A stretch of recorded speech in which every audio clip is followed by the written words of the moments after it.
From Anshe Sfard Bethel Emeth Congregation, it's time to take 10 minutes for Torah with Rabbi Joel Finkelstein. Welcome to our discussion of Parashat Chukat, the good from the bad. If we look at the Parashah, we speak of a Chukah. Chukat Torah, something very mysterious, something that's a decree from God, very hard to understand. What is it that's so difficult to understand? Well, simple level, you have the idea that here you have a whole ritual purification ceremony with the ashes of the red cow, the red heifer, and they make a person pure, but he who sprinkles it becomes impure. So it brings, from purity comes impurity. So this is the simple meaning. Comes the Midrash, takes it a step further. Quotes a pasuk in Iyov, the book of Job, Mi ten tahor mitamei lo echad. Who could be so unique as to bring something pure from something impure? Comes Rabbi Mordechai Gifter and shares with us the following thought. He said, there are a lot of things in life where something pure comes from something impure. Says the Midrash, take for instance Avraham. He's born from Terach. How does Terach, the idol worshiper, have a son, Avraham? So pure, so amazing. How does Chizkiah, one of the greatest kings ever, a candidate for Mashiach, how does he come from the wicked Achaz? How does Yoshiyahu come from Ammon? The great kings, righteous kings, come from fathers who were wicked kings. How does it work? How is it the Gemara says, Zacha sa nasa osam chayim, lo zacha nasa osam amavis? How is it that the Torah is such a thing that if you merit, the Torah can be a lifesaver, and if not, it becomes a potion of death? How can a potion of death come from something pure? How is it possible? He says, it's really about the complexity of life and the fact that those who are pure have within them qualities that are impure as well. So let's take Yaakov Avinu, says Rabbi Mordechai Gifter, the Rosh Yeshiva of Telz. Allah Shalom Zichron Levracha, he says, Yaakov Avinu, Jacob, our forefathers, so holy, so pure, he's the Bechir Sheva Avos, he's the most chosen of all the forefathers. And yet he says, Vayashem li Elokim, that one day maybe God will be completely my God in the sense that I'll fully accept the yoke of heaven upon me. Apparently, Yaakov, says Rav Gifter, had not yet done so. He wasn't there yet. Mi ten tamei mi tahor.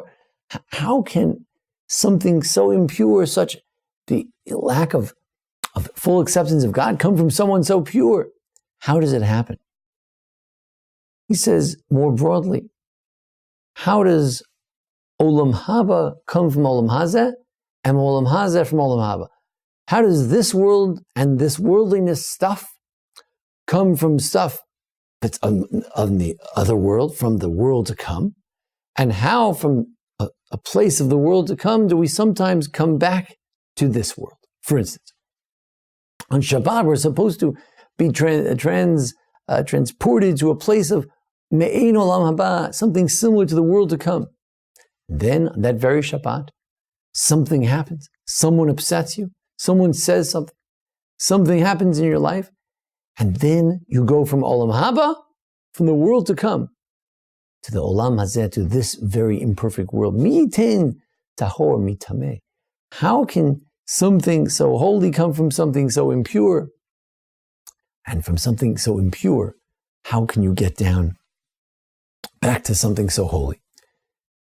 He says we have to work on that. We have to try that when we're in a state of elevation, that we shouldn't allow these small thoughts or interferences to bring us down. We should be able to stay on the high plane. But we should recognize that when we do fall down, it's normal.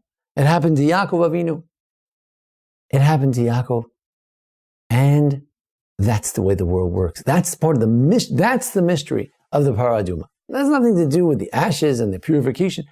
It's the inner message of the Paraduma is that in this world, from something so pure like the Paraduma can come something impure.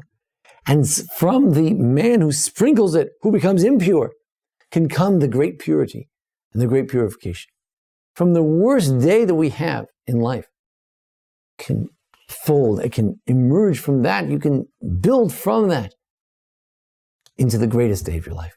And from the greatest day of your life, God forbid, sometimes something happens and can bring you down into the worst day of your life. And our job is to maintain that equilibrium, to understand this mystery, to understand that that's how it sometimes works, to understand that when things are going poorly or things are not the way they should be, both historically, family-wise, the religious observance of ourselves, those around us, our children, whoever it may be. We have to understand that there can be tahor mitameh. From the bad of today, from even sacrilege of today, can come tomorrow a greater passion for the religious, for the spiritual, for the olam haba, for the things that are otherworldly. And God forbid the opposite. We should never ride too high on our horse. The Gemara says in Tainus, a person has his prayers answered, he shouldn't feel like, wow, I'm really great, I have my prayers answered. From there can become a great downfall.